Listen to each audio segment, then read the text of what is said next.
ಸಮ್ಮೇಳನಗಳಿಗೆ ಹೋಗ್ತೀನಿ. ಆದರೆ ಇದು ನನಗೆ ಬಹಳ ಪಸಂದ್ ಅನಿಸಿದೆ, ಬಹಳ ಖುಷಿ ಕೊಟ್ಟಿದೆ. ಇದು ಮುಂದಿನ ಊರಿಗೆ ಹೇಳಕ್ಕೆ ಅನುಕೂಲ ಆಗ್ತದೆ, ಬಹಳ ನನ್ನ ನೆನಪಿನ ಸ್ಮೃತಿ ಪಟಲದಲ್ಲಿ ಉಳಿಯುತ್ತದೆ. ಯಡ್ರಾಮಿ ವಿದ್ಯಾರ್ಥಿನಿಯರು, ಕದಂಬ ಸಂಸ್ಥೆಯ ವಿದ್ಯಾರ್ಥಿಗಳ ಶಿಸ್ತನ್ನ ನೋಡಿ ನಾನು ಮೆಚ್ಚಿಕೊಂಡಿದ್ದೀನಿ. ಇಲ್ಲಿನ ಕಾಲೇಜಿನ ವಿದ್ಯಾರ್ಥಿಗಳು, ಉಪನ್ಯಾಸಕರು, ಪ್ರಾಚಾರ್ಯರು, ಸಂಸ್ಥೆಯ ಎಲ್ಲ ಸಕಲ ಬಳಗ ಈ ಮಾಡಿದಂತ ಕಾರ್ಯ ಸಾಧನೆಗಳು ಏನು ಜೇವರ್ಗಿ ತಾಲೂಕಿಗೆ ಪ್ರಥಮ ಸ್ಥಾನ ಪಡೆದಂತ ಆ ಎಲ್ಲ ಕುಡಿಗಳು, ಎಲ್ಲ ಪ್ರತಿಭಾನ್ವಿತರನ್ನ ಕೇಳಿ ನನಗಂತೂ ಬಹಳ ಹೊಟ್ಟೆ ತುಂಬ್ಯದ, ಹಸಿವೇನೆ ಆಗಿಲ್ಲ. ನನಗೆ ಬಹಳ ಖುಷಿ ಅನಿಸ್ತದೆ. ಆ ಕವಿರಾಜ ಮಾರ್ಗದ ನೆಲದಿಂದ ಕನ್ನಡದ ಮೊಟ್ಟ ಮೊದಲ ಪುಸ್ತಕ ಕೊಟ್ಟಂತ ಕವಿರಾಜ ಮಾರ್ಗ, ರಾಷ್ಟ್ರಕೂಟರ ನಾಡು, ಕನ್ನಡದ ಉಪಲಬ್ಧ ಗ್ರಂಥ ಕವಿರಾಜ ಮಾರ್ಗದ ನೆಲದಿಂದ ಷಣ್ಮಿಕ ಶಿವಯೋಗಿಗಳ ನೆಲಕ್ಕೆ ಬಂದಿದ್ದೀನಿ ನಾನು. ಖುಷಿ ಅನಿಸ್ತದೆ ನನಗೆ, ನಿಮ್ ಜೊತೆ ಮಾತನಾಡುವುದಕ್ಕೆ ಬಹಳ ಖುಷಿ ಅನಿಸ್ತದೆ. ಮಾನ್ಯ ಎಚ್.ಬಿ. ಪಾಟೀಲರು, ಬಸವೇಶ್ವರ ಸೇವಾ ಬಳಗದ ಅಧ್ಯಕ್ಷರು, ಎಡಬಿಡದ ಕಾರ್ಯಕ್ರಮದ ಮಧ್ಯದಲ್ಲಿ ಇವತ್ತೊಂದು ಯಡ್ರಾಮಿಯಲ್ಲಿ ನಮ್ಮ ಗೆಳೆಯ ಮಲ್ಲಿಕಾರ್ಜುನ್ ಮ್ಯಾಳಗಿ ಅವರು ತಮ್ಮ ಕಾಲೇಜಿನ ಒಂದು ವಾರ್ಷಿಕೋತ್ಸವ ಇಟ್ಟಿದ್ದಾರೆ, ಬರಬೇಕಂತ ದೂರವಾಣಿ ಮುಖಾಂತರ ಕೇಳಿದ್ರು. ನಾನು ಶಿವಯೋಗಪ್ಪ ಬಿರಾದರ್ ಅವರು ಇಲ್ಲಿ ಬಂದೇವಿ, ಸ್ವಲ್ಪ ಬರ್ಲಿಕ್ಕೆ ವಿಳಂಬ ಆಯ್ತು, ಕ್ಷಮೆಯನ್ನ ಕೋರ್ತೀನಿ ಅಧ್ಯಕ್ಷರಿಗೆ. ಬಹಳ ಈ ವಾತಾವರಣ ನೋಡಿದ್ರೆ ಎಂಥ ವಾತಾವರಣ ಅಂದ್ರೆ ಬಹುಶಃ ನನಗೀಗ 58 ವರ್ಷ, ನನಗೆ ಇನ್ನೂ 2 ವರ್ಷ ಆದ್ರೆ ನಾನು ನಿವೃತ್ತಿ ಹೊಂದುತ್ತೇನೆ. ನಾನು ಒಬ್ಬ ಶಿಕ್ಷಕ, ಉಪನ್ಯಾಸಕನಾಗಿ ಡಿಗ್ರಿ ಕಾಲೇಜಿನಲ್ಲಿ ಉಪನ್ಯಾಸಕ, ಇತಿಹಾಸದ ಉಪನ್ಯಾಸಕನಾಗಿ ಬಸವರಾಜ ಪಾಟೀಲ್ ಸಂಸ್ಥೆಯೊಳಗೆ ನೃಪತುಂಗ ಕಾಲೇಜಿನಲ್ಲಿ ಸೇವೆಯನ್ನ ಸಲ್ಲಿಸಿದ್ದೇನೆ. ನಾನು ಡಿಗ್ರಿ ಕಾಲೇಜಿನ ಗೊತ್ತು, ಹೈಸ್ಕೂಲ್ ಗೊತ್ತು, ಪ್ರೈಮರಿ ಗೊತ್ತು, ಎಲ್ಲ ಹಂತಗಳಲ್ಲಿ ಸೇವೆ ಸಲ್ಲಿಸುವಂತ ಭಾಗ್ಯ ನನಗೆ ಸಿಕ್ಕಿದೆ. ಇವತ್ತು ವಾರ್ಷಿಕೋತ್ಸವದಲ್ಲಿ ಪಾಲ್ಗೊಂಡು 2 ತೊದಲ ನುಡಿಗಳನ್ನ ಹೇಳುವಂತ ಒಂದು ಅವಕಾಶ ಸಿಕ್ಕಿದೆ. ನಿಮ್ಮ ಮುಖಗಳನ್ನ ನೋಡುವುದಕ್ಕೆ ನನಗೆ ಅವಕಾಶ ಸಿಕ್ಕಿದೆ. ಈ ಸಂಸ್ಥೆಯ ಬಳಗ ಏನು ಅದ್ಭುತವಾದಂತ, ಇದು ಮುಷ್ಟಿ ಸುಮ್ಮೆ ಅಲ್ಲ. 6 ಕೋಟಿ ಕನ್ನಡಿಗರ ಶಕ್ತಿ ಇದೆ, ಆಸ್ತಿ ಇದೆ. ಇದು ಸುಮ್ಮೆ ಅಲ್ಲ, ಕದಂಬ ಸಂಸ್ಥೆ ಇಡೀ ಕಲಬುರಗಿಯ ಶೈಕ್ಷಣಿಕ ಕ್ರಾಂತಿಯ ಮುಷ್ಟಿ ಇದೆ. ಅದ್ಭುತವಾದಂತ ಕೆಲಸವನ್ನ ಮಾಡ್ತಾ ಇದ್ದಾರೆ. ನಾನು ಮೆಚ್ಚಿಕೊಂಡಿನಿ. ಮಲ್ಲಿಕಾರ್ಜುನ್ ಮ್ಯಾಳಗಿ ಅವರ ಅಧ್ಯಕ್ಷರು ಇದ್ರು ಸಹಿತ ಜೇವರ್ಗಿ ಒಳಗೊಂದು ಕಾಲೇಜು, ಶ್ರೀಶೈಲ್ ಕಣದಾಳ್ ಅವರು ಮತ್ತು ಮಲ್ಲಿಕಾರ್ಜುನ್ ಮ್ಯಾಳಗಿ ಅವರು ಇವರ ನೇತೃತ್ವದಲ್ಲಿ ಅಲ್ಲಿ ಜೇವರ್ಗಿ ಒಳಗೊಂದು ಕಾಲೇಜ್ ಇದೆ ಮತ್ತು ಇಲ್ಲೊಂದು ಕಾಲೇಜ್ ಇದೆ. 2 ಕಾಲೇಜುಗಳು ಎಷ್ಟು ಕ್ರಾಂತಿಕಾರಿಯಾದಂತಹ ವಾತಾವರಣವನ್ನ, ಶೈಕ್ಷಣಿಕ ಕ್ರಾಂತಿಯನ್ನು ಉಂಟು ಮಾಡ್ತಾ ಇದ್ದಾರೆ.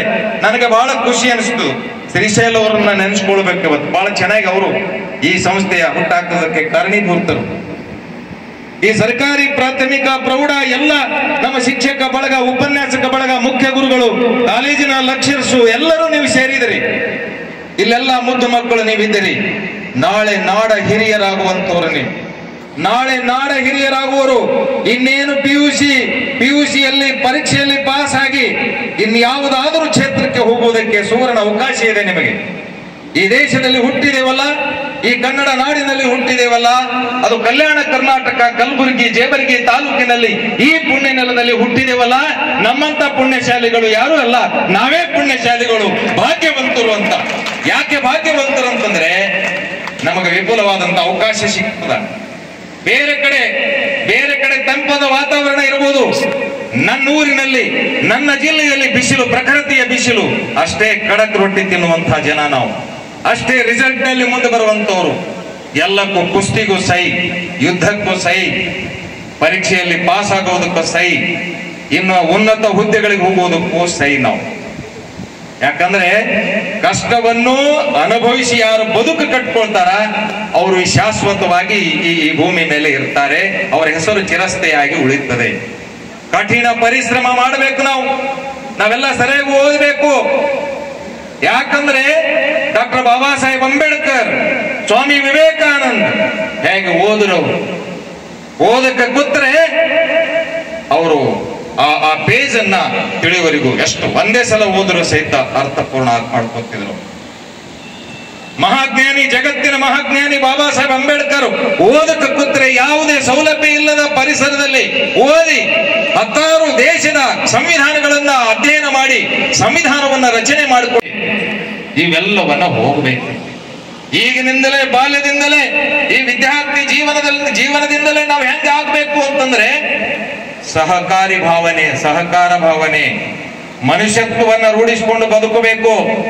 ಇವತ್ತು ಮನುಷ್ಯತ್ವವನ್ನೇ ಮಾಯ ಆಗಲಾಗತ್ತದ. ಎಲ್ಲಿ ನೋಡದಲ್ಲಿ ದರೋಡೆ, ಎಲ್ಲಿ ನೋಡದಲ್ಲಿ ಕಳ್ಳತನ, ಎಲ್ಲಿ ನೋಡದಲ್ಲಿ ಅತ್ಯಾಚಾರ, ಅನಾಚಾರ. ಇಂತಹ ಒಂದು ಪರಿಸ್ಥಿತಿಯಲ್ಲಿ ನಮ್ಮ ಮಕ್ಕಳ ಭವಿಷ್ಯಕ್ಕೆ ಏನಂತನ್ನುವಂಥದ್ದು ಚಿಂತೆ ನಮಗೆ ಕಾಡ್ತಾ ಇದೆ. ಹೆತ್ತವರಿಗೆ, ಗುರುಮಾತೆಯರಿಗೆ, ಗುರುಗಳಿಗೆ ಇದು ಸಮಸ್ಯೆ. ಇಂಥ ವಯಸ್ಸಿನಲ್ಲಿ ಒಂದು ಸಣ್ಣ ಏನು ಈ ಪ್ರೌಢ ವ್ಯವಸ್ಥೆಯಲ್ಲಿ ಕಾಲೇಜು ಮಟ್ಟದಲ್ಲಿ ಏನು ವಿದ್ಯಾರ್ಥಿಗಳು ನೀವಿದ್ದೀರಿ, ಇವತ್ತು ನಿಮ್ಮ ಭವಿಷ್ಯತ್ತು ನಿರ್ಮಾಣ ಮಾಡಿಕೊಳ್ಳುವಂತ ಒಂದು ಅವಕಾಶ ಇದೆ, ಸುವರ್ಣ ಅವಕಾಶ, ಗೋಲ್ಡನ್ ಲೈಫ್ ಅಂತ ಕರಿತೇವೆ ನಾವು. ವಿದ್ಯಾರ್ಥಿ ಜೀವನ ಅಂದ್ರೆ ಏನು ಸಾಧನೆ ಮಾಡ್ತೀರಿ, ಇಲ್ಲಿಯೇ ಸಾಧನೆ ಮಾಡಬೇಕು. ವಯಸ್ಸಾದ ಮೂಲಕ ಸಾಧನೆ ಮಾಡ್ಲಿಕ್ಕೆ ಸಾಧ್ಯ ಇಲ್ಲ. ಒಂದು ಗುರಿ ತಲುಪಬೇಕಾದ್ರೆ ಕಠಿಣ ಶ್ರಮ ಮಾಡಬೇಕು. ಬ್ರಹ್ಮಿ ಮುಹೂರ್ತದಲ್ಲಿ ಓದಬೇಕು. ಎಷ್ಟು ಬೇಗ ಹೇಳ್ತೀರಿ ಅಷ್ಟು ಹುಷಾರಾಗ್ತೀರಿ. ಏನು ಬೆಳಗ್ಗೆ ಎದ್ದು ಓದಬೇಕು. ಯಾರು ಹೇಳ್ತೀರಿ? ಸೂರ್ಯನ ಸುಪುತ್ರಿಯರೇ, ಸೂರ್ಯನ ಸುಪುತ್ರರೇ ಹೆಚ್ಚಿಗಿದ್ದಾರೆ. ಅದು ಆಗಬಾರದು. ಬೇಗ ಹೇಳಿ ಚೆನ್ನಾಗಿ ಓದಬೇಕು, ಮನನ ಮಾಡ್ಕೊಳ್ಬೇಕು, ಓದಿದ್ದನ್ನ ಅರ್ಥ ಮಾಡ್ಕೊಳ್ಬೇಕು. ಆ ರೀತಿಯಾಗಿ ನೀವೆಷ್ಟು ಓದುವ ಹವ್ಯಾಸವನ್ನ ರೂಢಿಸ್ಕೊಳ್ತೀರಿ, ನಿಮ್ಮ ಭವಿಷ್ಯತ್ತ ಅಲ್ಲೇ ಇದೆ. ಆಗಲೇ ಪೂಜ್ಯರು ಹೇಳಿದ್ರು, ಅಕ್ಷರ ಕ್ರಾಂತಿಗೆ ನಾವು ಮುನ್ನುಡಿಯನ್ನ ಬರೀಬೇಕಾಗಿದೆ. ಮಹಾಜ್ಞಾನಿಗಳು ನಾವು ಆಗಬೇಕಾಗಿದೆ.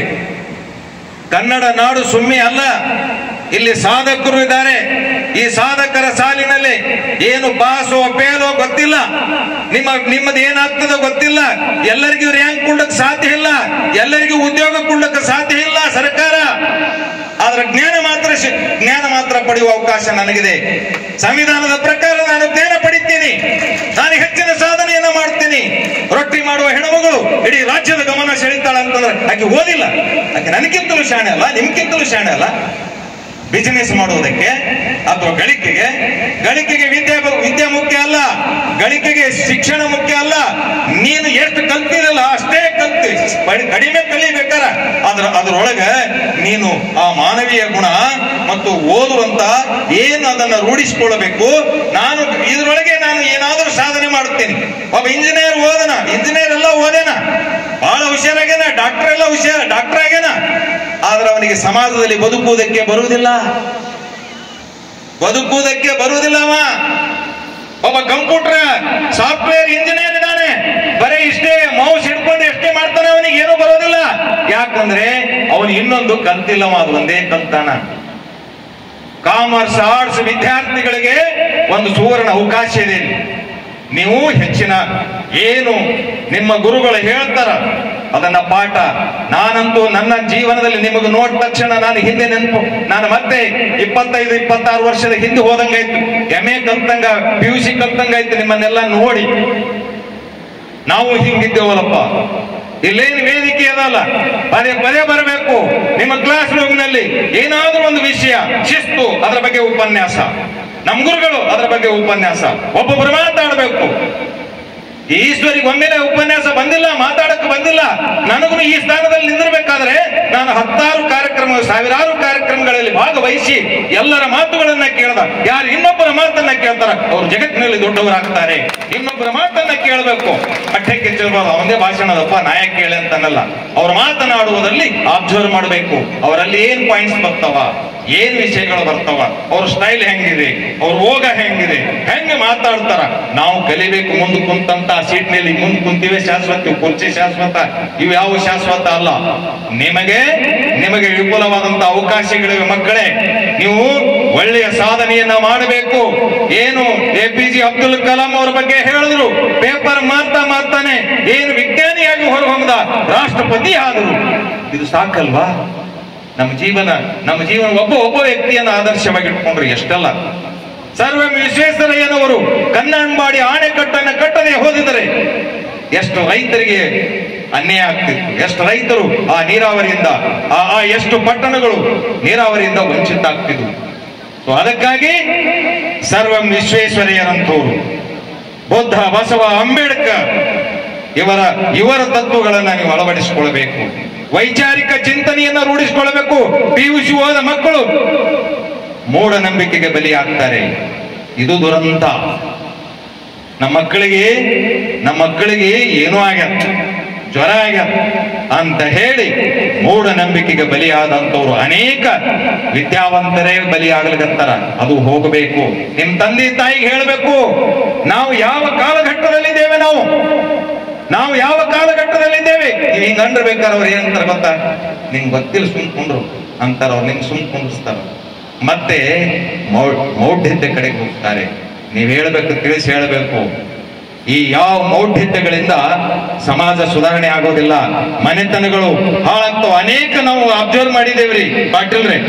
ಯಾರ ಮಕ್ಕಳಂದ್ರೆ ಕುಡಿತಕ್ಕೊಳಗಾದಂತ ಮಕ್ಕಳು, ಏನು ಆ ಕುಡಿತಕ್ಕೊಳಂತ ಏನು ಆ ತಂದೆ ಇರ್ತಾನಲ್ಲ, ತಂದಿ ಹಂಗಿದ್ರು ಸಹಿತ ಮಗು ಹುಷಾರಾಗಿ ಹೋಗ್ತಾನಂತ. ಅವನ ಕಷ್ಟವನ್ನ ನನ್ನ ತಂದೆ ಹೆಂಗ ಆಗಬಾರ್ದು, ಯಾರಿಗಾದ್ರೂ ಹೊರಗಿರ್ಬೇಕಂತ, ಸಾಧನೆ ಮಾಡಬೇಕಾದ್ರೂ ಹೊರಗಿರ್ಬೇಕಂತ, ಬಡತನ ಇರಬೇಕಂತ, ಬಡತನದ ಕೊರಮೆಯಲ್ಲಿ ಬೆಂದವನು ಬಳಿತಾನೆ, ಶ್ರೇಷ್ಠ ವ್ಯಕ್ತಿಯಾಗಿ ಹೊರಹೊಮ್ಮುತ್ತಾನೆ. ಅಬ್ರಹಂ ಲಿಂಕನ್ ಅಂತ ಒಬ್ಬ ಸಾಮಾನ್ಯ ವ್ಯಕ್ತಿ, ಒಬ್ಬ ದೇಶದ ರಾಷ್ಟ್ರಪತಿ, ದೇಶದ ಅಧ್ಯಕ್ಷ ಆಗ್ತಾನಂತಂದ್ರೆ ಏನಂತ? ಇಲ್ಲಿ ಕಮಲಾಪುರದಲ್ಲಿರುವಂತ ಒಬ್ಬ ನೀರಜ್ ಪಾಟೀಲ್ ಇಲ್ಲಿಂದ ಹೋಗಿ ಲಂಡನ್ ಮೇಯರ್ ಆಗ್ತಾನೆ. ಇಲ್ಲಿಂದ ಹೋಗಿ ಲಂಡನ್ ಮೇಯರ್ ಆಗ್ತಾನೆ. ವೈದ್ಯಕೀಯ ಕ್ಷೇತ್ರ ಗಳಿಕೆಗೆ ಹೋಗ್ಲಿಲ್ಲ ಅವನು. ಗಳಿಕೆಗೆ ಹೋದ್ರೂ ಸಹಿತ ಅಲ್ಲಿ ಬಸವಣ್ಣನವರ ಹೇನ್ಸ್ ನದಿಯ ದಂಡೆಯ ಮೇಲೆ ಬಸವಣ್ಣನವರ ಮೂರ್ತಿ ಪ್ರತಿಷ್ಠಾಪನೆ ಮಾಡಿದಂತ, ಹೊರ ಜಗತ್ತಿನಲ್ಲಿ ಬಸವಣ್ಣನವರ ಭಾವಚಿತ್ರ ಅದು ಮೂರ್ತಿ ಪ್ರತಿಷ್ಠಾಪನೆ ಮಾಡಿದಂತ ಕೀರ್ತಿ ಕಲ್ಯಾಣ ಕರ್ನಾಟಕದ, ಅದು ನಮ್ಮ ನೀರಜ್ ಪಾಟೀಲ್ ಅಂತ ಬಹಳ ಅದ್ಭುತ. ಹೀಗೆ ನಿಮ್ಗೆ ಅವಕಾಶ ಸಿಕ್ಕಾಗ ಯಾಕೆ ಹೇಳುತ್ತೀನ, ನೀವು ಇಲ್ಲೇ ಕುಂಡ್ರವ್ರಲ್ಲ. ಅವಾಗ ಲಂಡನ್ ಹೋಗಲಿ, ಅಮೇರಿಕ ಹೋಗಲಿ, ಜಪಾನ್ ಹೋಗಲಿ, ಅಲ್ಲಿ ಇಂಥ ಸಾಧನೆ ಮಾಡಿದ್ರೆ ಯಾರಿಗೆ? ನಮ್ಮ ಶ್ರೀಶೈಲ್ ಅವರಿಗೆ, ಮಲ್ಲಿಕಾರ್ಜುನ್ ಅವರಿಗೆ, ಇಲ್ಲೆಲ್ಲ ಉಪನ್ಯಾಸಕ ಬಳಗಕ್ಕೆ ಖುಷಿ ಆಗ್ತದೆ. ಹೌದಪ್ಪ, ನನ್ನ ಜೀವನ ಸಾರ್ಥಕ. ಇಲ್ಲಿ ರ್ಯಾಂಕ್ ಬಂದಿದೆ ನೋಡಿ ಸರ್, ಭಾವುಕರಾದ್ರು. ನೀವೆಲ್ಲ ರ್ಯಾಂಕ್ ಬಂದಿರಿ, ಹಳೆ ವಿದ್ಯಾರ್ಥಿಗಳು ನೀವೆಲ್ಲ ಕುಂತೀರಿ. ನೀವೆಲ್ಲ ರ್ಯಾಂಕ್ ಬಂದಿದ್ದಕ್ಕಾಗಿ ಎಷ್ಟು ಮ್ಯಾಲ ಉಪನ್ಯಾಸಕರು, ಎಷ್ಟು ಅವರು ಶ್ರಮ ಇದೆ, ಎಷ್ಟು ಕಷ್ಟಪಟ್ಟು ನಿಮ್ಮನ್ನು ಓದಿಸಲ್ಕತ್ತಾರ. ನೀವೆಂದಿಗೂ ಇವರನ್ನ ಮರಿಬಾರ್ದು. ಹೆತ್ತ ತಾಯಿ ಹೊತ್ತ ನೆಲ ಮರೆತಂತವನು ಅವನು ಮನುಷ್ಯನೇ ಅಲ್ಲ. ಹೆತ್ತ ನೆಲ ಹೆತ್ತ ತಾಯಿ ಹೊತ್ತ ನೆಲ, ಎರಡು ನೆನಪು. ಹೆತ್ತ ತಾಯಿ ಹೊತ್ತ ನೆಲ, ಇವೆರಡೂ ನಮಗೆ ಬಹುಮುಖ್ಯವಾದ. ಯಾವುದೇ ಕ್ಷೇತ್ರಕ್ಕೆ ಹೋಗಿ ನಿಮಗೆ ಅವಕಾಶ ಸಿಕ್ಕಾಗ ಮತ್ತೆ ಏನಾದರೂ ಆದ್ರೆ ಈ ಸಂಸ್ಥೆಗೆ ಬರಬೇಕು. ನಿಮ್ಮಿಂದ ಒಂದಿಷ್ಟು ಸಹಾಯ ಆಗಬೇಕು ಈ ಸಂಸ್ಥೆ ಬೆಳೆಸುವುದಕ್ಕೆ. ನಾನ್ ಕಲ್ತಂತ ಶಾಲೆ ಅದಲ್ಲ, ನನ್ನ ಪಗಾರದಲ್ಲಿ ನಾನು ಇದಕ್ಕೆ ಸೇವೆ ಮಾಡ್ತೀನಿ, ನನ್ನೊಂದು ಗುರು ಕಾಣಿಕೆ ಅಂತೇಳಿ ಈ ಸಂಸ್ಥೆಯ ಹಿತೈಷಿಯಾಗಿ ಬದುಕಬೇಕು. ನೀವು ಹಿತೈಷಿ ಆಗ್ಬೇಕು. ನೀವು ನೌಕರಿ ಸಿಗೋಣ ಆಯ್ತು, ಹಾರ್ ಬಿಡ್ತಾರಲ್ಲ, ಯಾರು ಲಕ್ಷ್ಯರ, ಯಾರು ಉಪನ್ಯಾಸಕರು ಅಂತ ಮರಿತಾ ಹುಡುಗರು. ಮರಿಬಾರದು. ನೀವು ಮರೆಯವರಲ್ಲ, ಹೌದಿಲ್ಲ? ಮಯೂರ ವರ್ಮನಿಗೆ ಅಪಮಾನ ಆದಾಗ ಕನ್ನಡದ ಮೊಟ್ಟ ಮೊದಲ ರಾಜಧಾನಿಯನ್ನು ಸ್ಥಾಪನೆ ಮಾಡಿದ. ಅದು ನಿಮ್ಮ ಸಂಸ್ಥೆ ಹೆಸರು ಕದಂಬ. ಏನ್ ರೋಮಾಂಚನಕಾರಿ. ನಾನು ಮಲ್ಲಿಕಾರ್ಜುನ್ ಅವರಿಗೆ, ಶ್ರೀಶೈಲ್ ಅವರಿಗೆ ಕೇಳ್ಬೇಕಂತ, ಕದಂಬ ಯಾಕೆ ನಿಮ್ಮ ಸಂಸ್ಥೆ ಹೆಸರು ಕೇಳ್ಬೇಕಂದಿಲ್ಲ. ಬಹುಶಃ ಕದಂಬರ ಇತಿಹಾಸ, ಈ ಮಯೂರ ಶರ್ಮನ ಇತಿಹಾಸ ಬಹುಶಃ ಅರ್ಥ ಮಾಡಿಕೊಂಡಾರೆ ಜೇವರ್ಗಿ ಒಳಗೆ, ಯಡ್ರಾಮಿ ಒಳಗೆ ಇಂತಹ ಸಂಸ್ಥೆಯನ್ನ ತೆರೆದಿರಲ್ಲ. ಕನ್ನಡದ ಮೊಟ್ಟ ಮೊದಲ ಒಂದು ಸಾಮ್ರಾಜ್ಯದ ಹೆಸರು ನಿಮ್ಮ ಸಂಸ್ಥೆಗೆ. ನೀವು ಇದಕ್ಕಿಂತ ಹೆಮ್ಮೆ ಪಡಬೇಕು, ಬಹಳ ಅಭಿಮಾನ ಪಡಬೇಕು. ಏನ್ ರೋಮಾಂಚನಕಾರಿ. ನಾನು ಕಲಿಸಿದಂತ ಕಾಲೇಜು ನೃಪತುಂಗ ಕಾಲೇಜು. ಈ ನಾಡಿನ ಶ್ರೇಷ್ಠ ದೊರೆ ನೃಪತುಂಗ ಅಮೋಘ ವರ್ಷ. ಹಾಗೆ ಕದಂಬ ಕನ್ನಡದ ಮೊಟ್ಟ ಮೊದಲ ಏನು ರಾಜಧಾನಿ, ರಾಜ್ಯದ ರಾಜ ಯಾರು? ಮಯೂರ ಶರ್ಮ. ಅದಕ್ಕೆ ವಿಷ್ಣುವರ್ಧನ್ ಡೈಲಾಗ್ ಹೇಳ್ದನು, ಇದು 6 ಕೋಟಿ ಕನ್ನಡಿಗರ ಆಸ್ತಿ. ಇನ್ನೂ ಹೆಚ್ಚಿಗೆ ಕನ್ನಡಿಗರು, ಅವಾಗ ಹೇಳೋ ಟೈಮಿಗೆ ಕಡಿಮೆ ಇತ್ತು.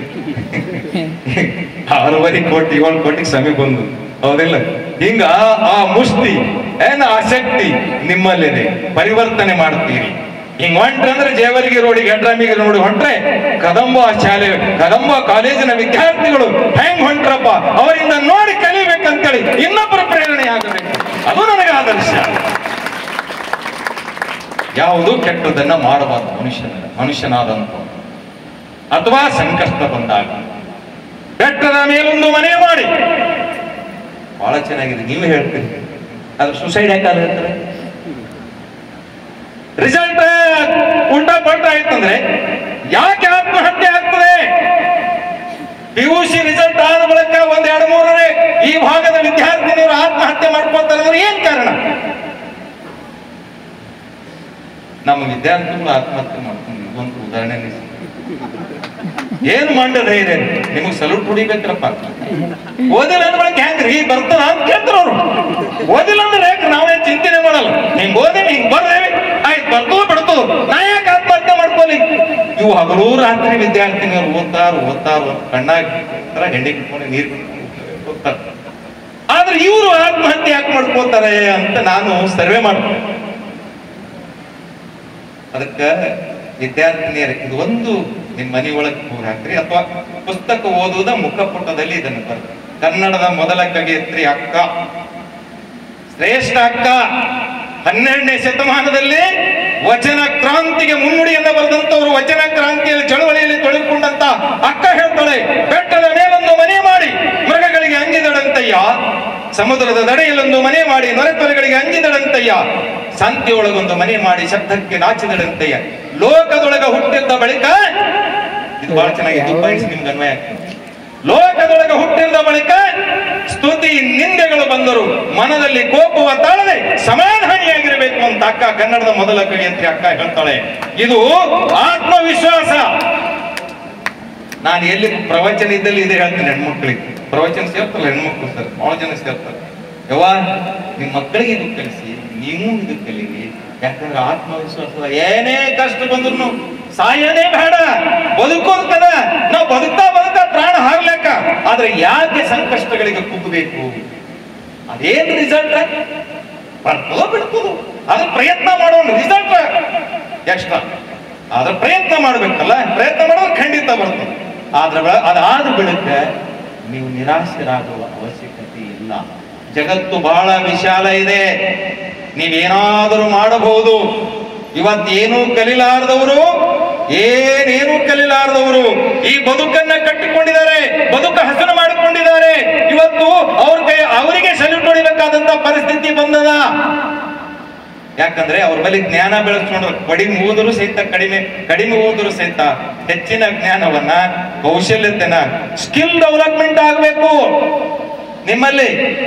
ನಮ್ಮಲ್ಲಿ ಒಬ್ಬ ಹುಡುಗಿ ಇದ್ದಳು ಸರ್, ಬಹಳ ಚೆನ್ನಾಗಿತ್ತು, ಹೈಸ್ಕೂಲ್ ಕಾಲೇಜ್ ಹೋದ್ರು, ಖನೀಶ್ ಫಾತಿಮಾ. ಏನ್ ಹೆಸರ? ಖನೀಶ್ ಫಾತಿಮಾ. ಏನ್ ಹೆಸರ? ನೀವು ಹೇಳಿ ಜೋರಾಗಿ. ಖನೀಶ್ ಫಾತಿಮಾ. ಏನು ಹುಡುಗಿರಿಗೆ ನಿಂತಲ್ಲೇ 100 ವಚನಗಳು ಹೇಳ್ತಿದ್ದೊಳಕ್ಕೆ. ಎಷ್ಟು? 100 ವಚನಗಳು.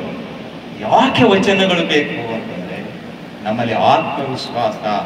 ನಾವು ಪಠ್ಯದಲ್ಲಿ, ಅದು ಕಾಮರ್ಸ್ ಓದಲಿ ಯಾವುದೇ ಓದಲಿ, ನಮ್ಮಲ್ಲಿ ಒಬ್ಬ ಗಣಿತ ಶಿಕ್ಷಕರಿದ್ರು, ಅವರು ಸಹಿತ ವಚನಕಾರರು, ವಚನ ಹೇಳ್ತಿದ್ರು. ಸೈನ್ಸ್ ಓದಿಸೋರು ಅವರು ವಚನ ಹೇಳ್ತಿದ್ರು. ಹಾಗೆ ನಮ್ ಲೆಕ್ಚರ್ಸ್ ಎಲ್ಲ ಹೇಳ್ತಾರೆ. ನೀವು ಸಹಿತ ಆ ರೀತಿ ರಟ್ ಹೊಡಿತಾರೆ ಕೆಲವರು ವಿದ್ಯಾರ್ಥಿನಿಯರು, ಬರ್ಲವ್ರಿಗೆ ರಟ್ ಹೊಡಿತಾರೆ ಕೆಲವರು. ನೆನ್ಪೋಯ್ತಂದ್ರೆ ಮತ್ತೆ ಸುರು ಹಿಡಿದು ಬರ್ತಾರೆ. ಇಂಥವ್ರ ಇಲ್ಲ ಇರ್ಲಿಕ್ಕಿಲ್ಲ, ಬಹಳ ಶಾಣೆ ಇರ್ತೀವಿ. ರಟ್ ಹೊಡೋರು ಯಾರು ಇಲ್ಲಿ, ಕಾಪಿ ಮಾಡೋರು ಯಾರು ಇಲ್ಲ, ಇಲ್ಲಿ ಯಾರು ಇಲ್ಲ ಕಾಪಿ ಮಾಡೋರು. ಎಲ್ಲ ರ್ಯಾಂಕ್ ಬಂದ್ರೆ ಒಂದೇದ್ರೊಳಗೆ ತಿಳ್ಕೊಂಡು ಇಷ್ಟೆಲ್ಲ ಚಲೋ ರಿಸಲ್ಟ್ ಅದ ಅಂದ್ಮೇಲೆ ಉಳಿದವರೆಲ್ಲರೂ ಸ್ವಲ್ಪ ಹೆಚ್ಚು ಕಮ್ಮಿ ಕಡಿಮೆ ಆದರೂ ಸಹಿತ, ನಂಬರ್ಗಳು ಕಡಿಮೆ ಇದ್ರು ಸಹಿತ ಅವರು ಚೆನ್ನಾಗಿ ಅವ್ರ ರಿಸಲ್ಟ್ ತೆಗಿತಾರೆ, ಒಳ್ಳೆಯವರಾಗ್ತಾರೆ ಅನ್ನುವಂತ ಮಾತನ್ನ ಹೇಳಿ, ನಾನು ಪ್ರಕಾರ ಭಾಷಣಕಾರನೂ ಅಲ್ಲ, ಒಬ್ಬ ಸಾಮಾನ್ಯ ಕನ್ನಡದ ಕಾರ್ಯಕರ್ತ. ಆ ಕಾರ್ಡ್ನಲ್ಲಿ ನೋಡಿದೆ, ನಾನೇ ದಿಗ್ಭ್ರಮೆಗೊಂಡೆ. ನಾನು ಪ್ರಕಾರ ಭಾಷಣ ಹೌದಾ, ಏನ್ ಜೋರಾಗಿ ಮಾತಾಡ್ತೀನಿ ಅಂತ ಹಿಂಗ್ ಪ್ರಕಾರ ಇಟ್ಟಲ್ಲ, ನಾನೇ ಆತ್ಮಾವಲೋಕನ ಮಾಡ್ಕೊಳ್ಬೇಕು. ಯಾಕಂದ್ರೆ ಈ ಜಗತ್ತಿನಲ್ಲಿ ನಾನು ಎನಗಿಂತ ಕಿರಿಯರಿಲ್ಲ, ಶಿವಭಕ್ತರಿಗಿಂತ ಹಿರಿಯರಿಲ್ಲ.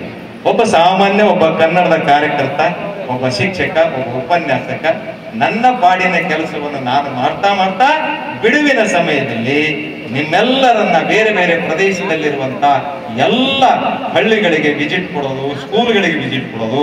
ನಮ್ಮಿಲ್ಲಿ HB ಪಾಟೀಲ್ ಇವರು ನಿಮ್ಮ ಜೇವರಿಗೆ ಒಳಗೆ ಉಪನ್ಯಾಸಕರಿದ್ದಾರೆ. ಇವತ್ತು ಬರ್ಲಿಕ್ಕೆ ಈ ನಿಮ್ಮ ಮುಖ ನೋಡೋ ಕಾರಣ ಇವರೇ ಕಾರಣ. HB ಪಾಟೀಲ್ ಇವರಿಗೆ ಜೋರಾಗಿ ಚಪ್ಪಾಳೆ. ನಾ ಇದ್ದಿಲ್ಲ ಅಂದ್ರೆ ಈ ಊರಿಗೆ 2-3 ಸಲ ಬಂದು ಹೋಗಿನಿ, ಬೇರೆ ಬೇರೆ ಧಾರ್ಮಿಕ ವಾರ್ಷಿಕೋತ್ಸವ ಬಂದು ಹೋಗಿನ. ಆದ್ರೆ ನಿಮ್ಮ ಶಾಲೆ ಒಳಗೆ ನನಗೆ ಬರುವಂತ ಅವಕಾಶ ಕೊಟ್ಟಿದ್ದು ಲೆಕ್ಚರ್ಸ್ನು ಎಷ್ಟು ಚೆನ್ನಾಗಿ ಪ್ರಿನ್ಸಿಪಾಲ್ರು ಬಹಳ ಚೆನ್ನಾಗಿ ನಿರೂಪಣೆ ಮಾಡ್ತಾ ಇದ್ರು. ಬಹಳ ಚೆನ್ನಾಗಿ ನಿರೂಪಣೆ, ನಿಮ್ದು ವಾಗ್ದಾರಿ ಚೆನ್ನಾಗಿದೆ. ನೀವು ಮತ್ತೊಂದ್ ಕಡೆ ನಿಮ್ಗೆ ಪ್ರತಿಭೆ, ಮತ್ತೊಂದ್ ಕಡೆ ವೇದಿಕೆಗಳನ್ನ ಕಲ್ಪಿಸುವಂತ ಕೆಲಸ ನಾವು ಮಾಡ್ತೀವಿ. ಬರೀ ಕದಂಬಕ್ಕಷ್ಟೇ ಸೀಮಿತ ಮಾಡ್ತೀವಿ. ಸ್ವಲ್ಪ ನಮ್ಮ ಅಧ್ಯಕ್ಷರಿಗೆ ಮನವಿ ಮಾಡಿ ಬೇರೆ ಕಡೆ ಒಂದಿಷ್ಟು ಅವಕಾಶವನ್ನು ಕೊಡುವಂಥದ್ದು ಬಿಡುವಂತೆ. ನಿಮ್ಮ ಕಾಲೇಜ್ಗೆ ಹೆಂಗ್ ಬಂದ್ರೆ ಹಂಗೆ ಬಿಡುವಂತ ಟೈಮಿಗೆ ಬೇರೆ ಕಡೆ ನೀವು ಬರಟ್ಟೆ ನಾನು ಸಹಿತ ಅವಕಾಶ ಕೊಡುವಂತ ಕೆಲಸ. ಎಲ್ಲೆಲ್ಲಿ ಪ್ರತಿಭೆಗಳ ಹಾಡುಗಾರರು, ಜಾನಪದ ಗೀತೆಗಾರರು, ನಮ್ಮ ಲೆಕ್ಚರ್ಸ್ ಹಾಡ ಬಹಳ ಚೆನ್ನಾಗಿ ಹಾಡ್ತಾರೆ. ಕೇಳ್ಬೇಕಾದ್ರೆ ಬಹಳ ಚೆನ್ನಾಗಿ ಹಾಡ್ತಾರ ಅವ್ರು ಡ್ಯಾನ್ಸ್ ಮಾಡ್ತಾರ. ಯಾಕೋ ಈಶ್ವರಿ ಎಲ್ಲರೂ ಬಿಟ್ಟು ಈಶ್ವರಿಗೆ ಯಾಕೆ ಬಂದು ಮಾತಾಡಕ್ಕೆ ಅಂತ ನಿಮ್ದು ನೀವು ಬಂದಿರಂದ್ರೆ ನಿಮ್ಮ ಹೆಸರು ನೋಡ್ರಿ. ನಾನ್ ಸೇಡಮ್ ಹೋಗ್ಬೇಕಾಗಿದೆ ಈಶ್ವರಿಗೆ ಅಂದ್ರೆ ಹೆಸರು ನೀನು ಹಂಗ ಎಲ್ಲರೂ ಬರೇ ಭಾಷಣ ಮಾಡ್ಬೇಕಂತೇನಿಲ್ಲ. ಒಂದು ಭಾಷಣ ಮಾಡ ನೀನ್ ಚಿತ್ರಕಲೆ ಶೋಭಾನ ಕೊಟ್ಟುವ ಬಿರುಸು ಒಂದು ಇದಕ್ಕೆ ಹೋಗಿದ್ವು ಸರ್. ಬಹಳ ಚೆನ್ನಾಗಿ ಕಾಲೇಜ್ ಹುಡುಗಿಯರ ಕೂತಾರ, ಒಂದ್ 100 ಹುಡುಗಿಯರ್ ಕೂತಾರ, ಒಂದ್ 50 ಹುಡುಗಿಯರ್ ಮುದುಕಿಯರ್ ಕೂತಾರ, ಅಜ್ಜಿ ಅದರ ಕೂತಾರ. ತೊಟ್ಟಲ ಕಾರ್ಯಕ್ರಮ ಒಬ್ಬರಿಗೆ ಹಾಡ ಹಾಡಕ್ ಬರ್ಲಾಗ್ಯಾರ. ನೀ ಹಾಡೆ ನಾ ಹಾಡು ತಂಗಿ ನೀನೇ ಹಾಡುವ ಯಾವ್ದು ತೊಟ್ಟಲ ಗೀತೆ ನೀ ಹಾಡು ತೊಟ್ಲ ಹಾಕ್ತಾರಲ್ಲ ಮಗು. ಈ ಕಾಲೇಜ್ ಹುಡುಗಿಯರಿಗಂತೂ ನಾವು ಲೆಕ್ಕ ನೀಡಿಲ್ಲ, ಯಾಕಂದ್ರೆ ಅವ್ರು ಕಲಿಸಿಲ್ಲ ಬರಲ್ಲ. ಇನ್ನು ಅಜ್ಜಿನಾರ ಹಾಡ್ಬೇಕಲ್ಲ ಅವ್ರನ್ನು ಬರಲ್ಲ, ಅವ್ರ ಮಕ್ಕಳಾರ ಅವರು ಹಾಡ್ಲಿ. ಕೊನೆಗೆ ಸ್ವಾಮೀಜಿ ಜೊತೆ ಒಬ್ಬ ಮರಿ ಸ್ವಾಮೀಜಿ ಬರ್ತಾರ, ಸ್ವಾಮೀಜಿ ಸೇವಕರು ಅವ್ರು ಶುರು ಮಾಡೋದು. ಅವರ ಅಜ್ಜ ಬಂದಾರೆ ಸುಮ್ಮನೆ ಬರೋಲ್ಲ ಅಂತ ಅವ್ರು ಶುರು ಮಾಡೋದು. ಹಿಂಗೆ ಈ ಜಾನಪದ ಸಂಸ್ಕೃತಿ ನಾನು ವಾರ್ಷಿಕೋತ್ಸವದಲ್ಲಿ ಇದೇ ಹೇಳ್ತೇನೆ. ನಿಮ್ಮ ವೇದಿಕೆ ಕಾಲೇಜ್ ಇರ್ಬೋದು, ಯೂನಿವರ್ಸಿಟಿ ಇರ್ಬೋದು, ಮತ್ತೆ ನಿಮಗೆ ಅವ್ರು ಯೂನಿವರ್ಸಿಟಿ ಕಳಿಸ್ತಾರ ನೋಡ್ರ, ಅವ್ರೇನು ಹುಟ್ಟುವ ಬೀಸುವ ಒಂದು ಸಾಂಸ್ಕೃತಿಕ ಅಧ್ಯಯನ, ಜೇವರ್ಗಿ ತಾಲೂಕು ಯಡ್ರಾಮಿ ತಾಲೂಕು ಸಾಂಸ್ಕೃತಿಕ ಅಧ್ಯಯನ ವಾಪಸ್ ನಿಮ್ಗೆ ಕಳಿಸ್ತಾರ. ಯಡ್ರಾಮಿ ಒಳಗೆ ಮುದುಕಿ ಯಾರು ಅಜ್ಜಿ ಯಾರಿದಾರ ಅವ್ರಿಗೆ ಹುಟ್ಟುವ ಅಜ್ಜಿ ನೀ ಹೇಳು, ನಾನು ಜಾನಪದ ಗೀತೆ ಇದು ಯಾವುದು ಕುಟುಂಬಿಸನ, ಇದು ಸಂಪ್ರದಾಯ ಗೀತೆನ, ಇದೇನು ಶೋಭನ್ ಪದನ, ಇನ್ ಯಾವ್ದು ಪದ ತೊಟ್ಟಲದನ ಏನದ ಅಂತ ಅಜ್ಜಿಗೆ ಪರಿಚಯ ಮಾಡ್ಕೊಂಡು ಅಜ್ಜಿಲಿಂದ ಎಲ್ಲಾ ರೆಕಾರ್ಡ್. ಈಗಂತೂ ಮೊಬೈಲ್ ಬಂದು ಫೇಸ್ಬುಕ್ ವಾಟ್ಸಪ್ ಬೇಕಾದ್ರೆ ನಿಂದ ಅಕ್ಕಿನ ಜೊತೆ ನೀವು ಕುಂತು ನಿಮ್ದು ಬರ್ತದೆ. ಯಾರು ನೀವು ಸಂದರ್ಶನ ಮಾಡೋದು ನಿಮ್ದು ಆ ಅಜ್ಜಿಯ ಭಾವಚಿತ್ರ ಇದ್ರಾಗ ಬರಲಿ. ಪಾಪಕ್ಕಿನ ಕಾಲಕ್ಕೆ ಎಲ್ಲೋ ಫೋಟೋ ಇದ್ದಿಲ್ಲ, ಏನೂ ಇದ್ದಿಲ್ಲ.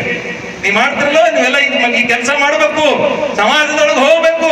ಸಮಾಜ ನಮಗೆ ಕಲಿಸ್ತದ, ಬದುಕುವುದನ್ನ ಕಲಿಸ್ತದ. ಇಲ್ಲಿ ಪಾಠಗಳು ಕಲಿಸ್ತಾರೆ. ನೇರವಾಗಿ ಪ್ರಾಯೋಗಿಕ ಕೇಂದ್ರ ಯಾವ್ದಂದ್ರೆ ಸಮಾಜದೊಳಗೆ ಹೋಗಬೇಕು.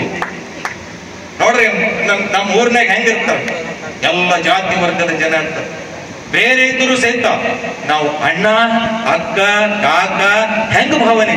ಇದು ಭಾರತ ಅಂತ ಎಲ್ಲರಿದ್ರೆ ಅದಕ್ಕೆ ಶ್ರೇಷ್ಠ. ನಾವು ಸಾಮೂಹಿಕವಾಗಿ ಬೆರೆಯುವಂಥದ್ದು. ಇಲ್ಲಿ 4 ಜನ ಗೆಳತಿಯರಿರ್ತೀರಿ, ಬಹಳ ಖುಷಿ ಆದ. ಇಬ್ಬರೇ ಕೊಡ್ತೇವೆ, ಇನ್ನೊಬ್ಬರದಾಗ ತೆರೆ. ಇದು ಮನುಷ್ಯನ ಗುಣ. ನೋಡ್ಬೇಕು ಈಗ ಬೇಕಾದ್ರೆ ನೀವಿಬ್ಬರು ಮಾತಾಡ್ರಿ, ಭಾರಿ ಅಂತ ಇಬ್ಬರದೇ ಮಾತಾಡ್ತೀರಿ. ನೀವಂತೂ ಅದೇ ಮಾತಾಡ್ತೀರಿ. ಭಾರಿ ಈಶ್ವರಿ ಪ್ರಿಯಾಂಕ ಬಾರಿ, ಅರೇ ಬಾರಿ ಅಲ್ಲ ನೀನು ಬಾರ ಬಾ, ಯಾರು ಬೇಡ ಅಂತಾರ? ಅಲ್ಲೇ ಕುಂತೆ ಆಗ್ತಿ ನಿನಗೆ ನೃತ್ಯ ಬರ್ತದ, ಹಾಡು ಯಾವುದರಲ್ಲಿ ಏನಾದ್ರೂ ಕಲೆ ಇರ್ತದೆ. ಈ ಕಾಲೇಜ್ ಹುಡುಗರು ರೊಟ್ಟಿ ಮಾಡಕ್ಕೆ ಬರಲ್ಲ. ಈ ರೊಟ್ಟಿ ಮಾಡ್ತೀರಿ, ಇದೇನಪ್ಪಾ ನಮ್ಮ ವಾರ್ಷಿಕೋತ್ಸವಕ್ಕೊಂದು ರೊಟ್ಟಿ ಮಾಡಕ್ ಕಲ್ಸಕತ್ತಾರಂತ ಅಲ್ಲ. ಬದುಕು ಪ್ರಾರಂಭವಾಗುವುದೇ ಅಲ್ಲಿಂದ. ತಾಯಿ ತಂದೆಗೆ ಸೇವೆಯನ್ನ ಸಲ್ಲಿಸುವುದು ಅಲ್ಲಿಂದನೇ, ಅಲ್ಲೇ ಅದ. ನೀವು ಅಲ್ಲಿಂದ ಶುರು ಆದಾಗ ನಾವಿಲ್ಲಿ ಸುಮ್ಮನೆ ಭಾಷಣದಾಗ ತಂದೆ ತಾಯಿಗೂ ಗೌರವ ಕೊಡ್ಬೇಕು, ಗುರುಗಳಿಗೆ ಗೌರವ ಕೊಡ್ಬೇಕು ಅಂತ ಉದ್ದುದ್ದ ಭಾಷಣ ನಾವು ಮಾಡ್ತೀವಿ, ನೀವು ಮಾಡ್ತೀವಿ. ಹೌದಿಲ್ಲ? ಒಂದೊಂದು ತಾಸು ಮಾತಾಡ್ಬೇಕು ಗುರುವಿನ ಬಗ್ಗೆ. ಆದ್ರೆ ನಿಮ್ಮ ಮನೆಗೆ ಹೋದಾಗ ನಿಮ್ಮ ಅಜ್ಜಿ ಇರ್ತಾರೆ, ನಿಮ್ಮ ಅಜ್ಜ ಅಥವಾ ತಾಯಿ ಒಂದ್ ತಮಗೆ ನೀರು ತುಂಬರವ ಹೊಟ್ಟಿನ ಬರ್ರಿ ಕೈ ಎತ್ತರ ನೋಡ್ರಿ, ಯಾಕೆ ಕೊಟ್ರಿ? ಇಷ್ಟು ಹುಡುಗಿಯರದಾಗ ಒಂದ್ 8-10 ಹುಡುಗಿಯರು ಸಿಗ್ತಾರೆ. ಒಂದು ತಮಗೆ ನೀರು ಕೊಡೋರು ಇಷ್ಟೇ ಜನ. ಈ ರೀತಿ ನಿಮ್ಮಲ್ಲಿ ಆ ಮಕ್ಕಳು ನೀವೆಲ್ಲ ಹೆಂಗಂದ್ರೆ ಆ ಮನೆಯ ಮೊದಲ ಪಾಠಶಾಲೆ ಅಲ್ಲಿಂದೇ ನಮ್ಮ ಸಂಸ್ಕೃತಿ, ಆಮೇಲೆ ನಮ್ಮ ಕದಂಬ ಸಂಸ್ಥೆ ಒಂದು ಹೆಮ್ಮರವಾಗಿ ಬೆಳೆಯಲಿ. ನಾನು ಬಂದು ಸುದೀರ್ಘವಾಗಿ ಬಹಳ ಇನ್ನೂ ಹೆಚ್ಚಿನ ಮಾತುಗಳನ್ನು ಮುಂದುವರಿಸಿದೆ. ನನ್ನ ಸನ್ಮಾನಕ್ಕಿಂತ ಮೊದಲೇ ನಾನು ಮಾತಾಡಿ ಹೋಗ್ಬೇಕಂತ ಅನ್ಕೊಂಡಿದ್ದೆ. ಆದ್ರೆ ಈ ಲಕ್ಷರ್ಸ್ ಮುಖ ನೋಡಕ್ಕಾಗ್ತಿಲ್ಲ. ಎಲ್ಲ ಉಪನ್ಯಾಸಕ ಬಳಗ, ನಾನು ನಿಮ್ಮ ವರ್ತಿ ಮಾಡಿದ್ದೀನಿ, 10 ವರ್ಷ ಮಾಡಿದ್ದೀನಿ. ಎಲ್ಲ ಹುಡುಗರು ಪಾಠ ಮಾಡಿ, ನಾವೆಲ್ಲ ಪಾರ್ಟ್ ಟೈಮ್ ಲೆಕ್ಚರ್ ಇದ್ರು ಫುಲ್ ಟೈಮ್ ಅವ್ರಿಗೆ ಬಿಡ್ತಿರೋ ನನ್ನ ಕಡೆ ಬರ್ತೀವಿ. ಹುಡುಗರು ಯಾಕೆ ಬರ್ತೀವಿ ಅಂದ್ರೆ ನಾವು ಅವ್ರೊಳಗೆ ಬೆಳಿಬೇಕು. ಮಕ್ಕಳ ಒಳಗೆ ಲೆಕ್ಚರ್ಸ್ ಬೆರ್ತಾಗ ಮಾತ್ರ ನಾವು ಲೆಕ್ಚರ್ ಆದಂತವರು ಮಕ್ಕಳ ಮನೋಸ್ಥಿತಿಯನ್ನ ಅರ್ಥ ಮಾಡಿಕೊಂಡು ಅವರ ಮಟ್ಟಕ್ಕೆ ಇಳಿಬೇಕು. ಪ್ರೈಮರಿ ಅಲ್ಲ ಕರೆ, ಆದ್ರೆ ಅವರ ಮಟ್ಟಕ್ಕೆ ಇಳಿದಾಗ ಇಲ್ಲಿ ನಡೀತಾ ಇದೆ. ಇಲ್ಲಿ ಯಾವುದು ಹಂಗಿಲ್ಲ. ಅಂದ್ರೆ ಬೇರೆ ಕಡೆ ಆತ್ಮವಿಶ್ವಾಸ ಕಳ್ಕೊಳಕತ್ತಾವಲ್ಲ, ಅವರಿಗೆ ಸಂದೇಶವನ್ನು ಕೊಡುವಂತ ಒಂದು ಪ್ರಯತ್ನ ನಾವೆಲ್ಲ ಮಾಡಿದ್ದೇವೆ. ನೋಡಿ ಎಷ್ಟು ಸುಂದರವಾದಂತ ಕಟ್ಟಡ ಇದೆ. ಈ ಕಡೆ ಸುಂದರವಾದಂತ ಕಟ್ಟಡ, ಇಂಥ ಸುಸಜ್ಜಿತವಾದಂತ ಕಟ್ಟಡ. ಒಂದು ನಲಂದ, ಏನು ಪ್ರಾಚೀನ ಭಾರತದಲ್ಲಿ ನಲಂದ ವಿಶ್ವವಿದ್ಯಾಲಯ ಅಂತ ಕಡೆ, ಎಲ್ಲಿ ಉತ್ತರ ಭಾರತದಲ್ಲಿ, ನಮ್ಮ ಕಲ್ಯಾಣ ಕರ್ನಾಟಕದಲ್ಲಿ ನಲಂದ ವಿಶ್ವವಿದ್ಯಾಲಯ ಹಾಗೆ ಮೆರಿಲಿ, ನಲಂದ ವಿಶ್ವವಿದ್ಯಾಲಯ ಆಗಿ ಮೆರಿಲಿ. ಅದು ನಳಂದ, ಇದು ಕದಂಬ. ಅದು ನಳಂದ, ಉತ್ತರ ಭಾರತ, ಇದು ಕದಂಬ. ಈ ಕದಂಬವ ಈ ಕನ್ನಡಿಗರ ಒಂದು ಸಂಸ್ಥೆಯಾಗಿ, ಎಲ್ಲರ ಧ್ವನಿಯಾಗಿ ಎಲ್ಲ ಕಡೆ ಇದರ ಪ್ರಖರತೆಯನ್ನ ಇನ್ನಷ್ಟು ಆಗಲಿ. ಇಲ್ಲಿನ ಮಕ್ಕಳು ದೇಶದಾದ್ಯಂತ, ನಾಡಿನಾದ್ಯಂತ, ನೀವೆಲ್ಲ ಬೇರೆ ಬೇರೆ ದೇಶಗಳಿಗೆ ಹೋಗ್ತಿರಲ್ಲ, ಬೇರೆ ಬೇರೆ ದೇಶಗಳಿಗೆ ಹೋಗ್ತಿರಲ್ರಿ, ಹೋಗಲ್ಲ, ಹೋದ್ರೆ ಮರಿಬೇಡ, ಕನ್ನಡ ನೆಲವನ್ನ ಮರಿಬಾರ್ದು. ಒಂದು ಮಾತನ್ನ ಹೇಳಿ ನನ್ನ ಮಾತನ್ನ ಮುಗಿಸ್ತೀನಿ. ಕೊನೆಯ ಘಟ್ಟ, ಯಾಕಂದ್ರೆ ಉಪನ್ಯಾಸದ ಕೊನೆಯ ಘಟ್ಟ 1 ನಿಮಿಷದಲ್ಲಿ ನಾನು. ಎಷ್ಟು ಸುಂದರ ಇದು ಬಸವ ಕಲ್ಯಾಣದ ಅನುಭವ ಮಂಟಪ ಅಂತ. ಯಾಕೆ ಅನುಭವ ಮಂಟಪ ಕರ್ಕೊಂಡು ಹೋಗತ್ತೀನಂದ್ರೆ, ಮನುಷ್ಯತ್ವ ಬೀಜ ಬಿತ್ತಿದಂತ ಅನುಭವ ಮಂಟಪ ಬಹಳ ಚೆನ್ನಾಗಿದೆ. ಇಲ್ಲಿ ಬಸವಣ್ಣವರಿದ್ದಾರೆ, ಅಲ್ಲಂ ಪ್ರಭು ಇದ್ದಾರೆ, ಇಂದ ಅಕ್ಕ ಮಹಾದೇವಿ ಇದ್ದಾರೆ, ಆಮೇಲೆ ಇಲ್ಲೆಲ್ಲ ಅಂಬಿಗರ ಚೌಡಯ್ಯ, ಡೋರ ಕಕ್ಕೆಯ, ನೀವು ಶರಣರೇ ಇದ್ದೀರಿ, ಶಿವಶರಣೆಯದೇ ಇದ್ದೀರಿ. ಶರಣು ಶರಣಾರ್ಥಿ ಅಂದ್ರಲ್ಲ ಅಪ್ಪೋ, ನಂದು ಅದೇ, ನನ್ನ ಮಕ್ಕಳಿಗೆ ಅದೇ ಕಲಿಸಿನಿ, ಶರಣು ಶರಣಾರ್ಥಿ, ಅವ್ರಿಗೆ ಗೊತ್ತು. ಹೀಗೆ ಅನುಭವ ಮಂಟಪ ನಡೀತು. ನಾ ಹೇಳಿದ್ನಲ್ಲಿ 770 ಶರಣರು. ಅದ್ರಾಗ ಒಬ್ಬ ಕಡಕ್ ಬರ್ತಾರ, ಒಬ್ಬ ಚೌಡಯ್ಯ, ಅವ್ರು ಎಷ್ಟು ಚೆನ್ನಾಗಿ ಹೇಳ್ತಾರ, ಕಟ್ಟಿದ ಲಿಂಗವನ್ನು ಬಿಟ್ಟು ಬೆಟ್ಟದ ಲಿಂಗಕ್ಕೆ ಹೋಗುವವರನ್ನ ಲಟನೆ ಹೊಡಿ ಎಂದಾತ ಅಂಬಿಗರ ಚೌಡಯ್ಯ. ಯಾರು ಹೇಳಿದ್ರು? ಅಂಬಿಗರ ಚೌಡಯ್ಯ. ಎಲ್ಲ ಇಲ್ಲೇ ಅದಪ್ಪ, ಸುಮ್ಮನೆ ಬೇರೆ ಕಡೆ ಆಗ್ತದೆ. ಆ ತುಂಬಿದ ಅನುಭವ ಮಂಟಪದಲ್ಲಿ ನಮ್ಮ ಬಸವಣ್ಣವ್ರು ಏನ್ ಹೇಳ್ತಾರ, ಇವನಾರವ ಎಂದೆನಿಸಿದರೆಯ, ಇವ ನಮ್ಮವ ಎಂದೆನಿಸಯ್ಯ, ಕೂಡಲ ಸಂಗಮ ದೇವ ನಿಮ್ಮ ಮನೆಯ ಮಗನೆಂದೆನಿಸಯ್ಯ. ಏನ್ ರೋಮಾಂಚನಕ ಹಿಂಗನ್ರಿ. ಬೇಕಾದ್ರೆ ನೀವು ಎಲ್ಲರೂ ನಮ್ಮ ಬಂಧು ಬಳಗ ಅಂತ ಜಗಳನೇ ಆಗಲ್ಲ.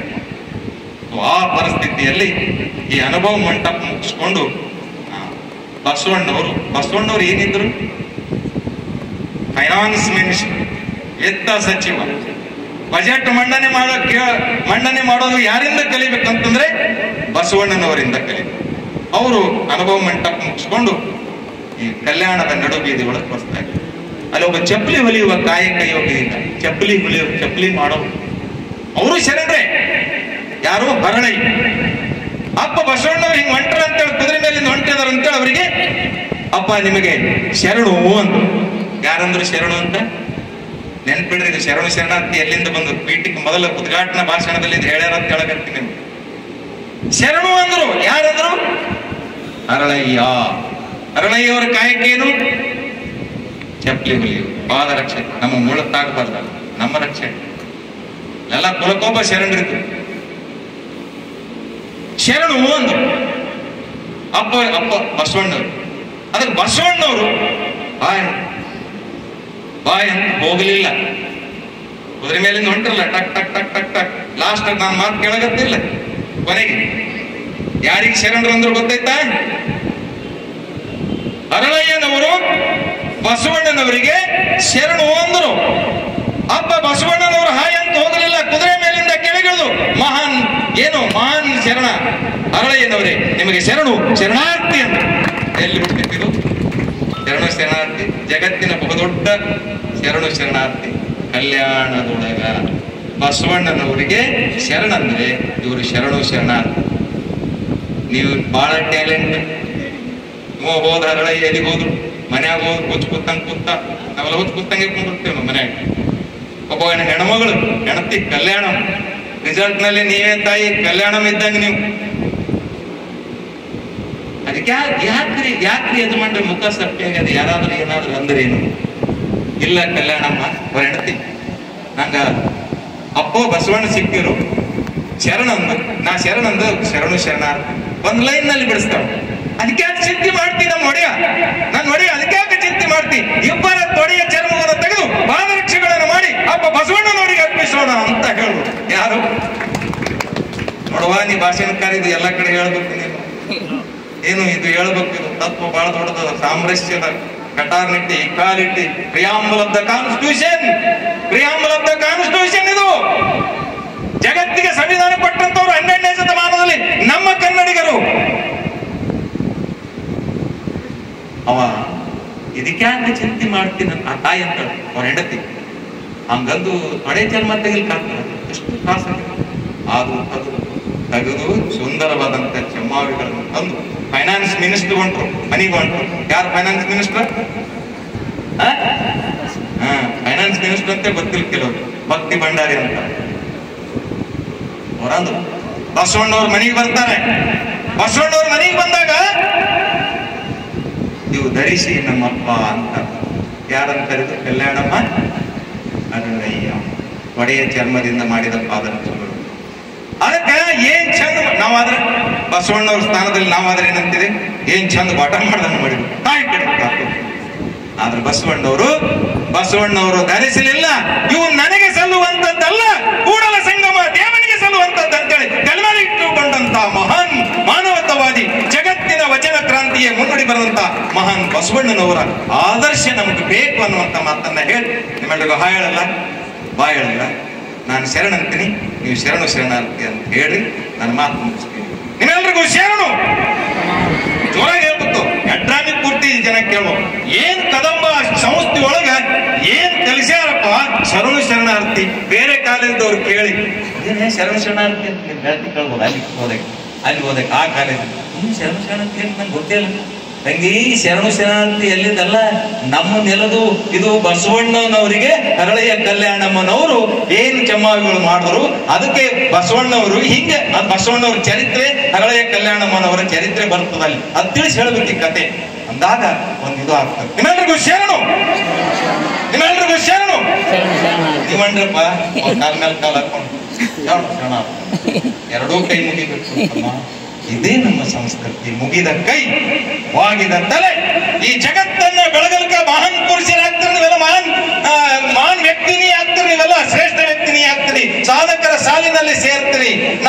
ನಮ್ಮ ಸುತ್ತಮುತ್ತಲಿನ ಜನರನ್ನ ಗೌರವಿಸಬೇಕು, ಪ್ರೀತಿಸಬೇಕು, ಎಲ್ಲರ ಪ್ರತಿಭೆಗಳನ್ನ ಗುರುತಿಸುವಂತ ಕೆಲಸ ನೀವು ಮಾಡಿ ಅಂತ ಹೇಳಿ ನಿಮ್ಮೆಲ್ಲರಿಗೂ ಶರಣು ಶರಣಾರ್ಥಿ.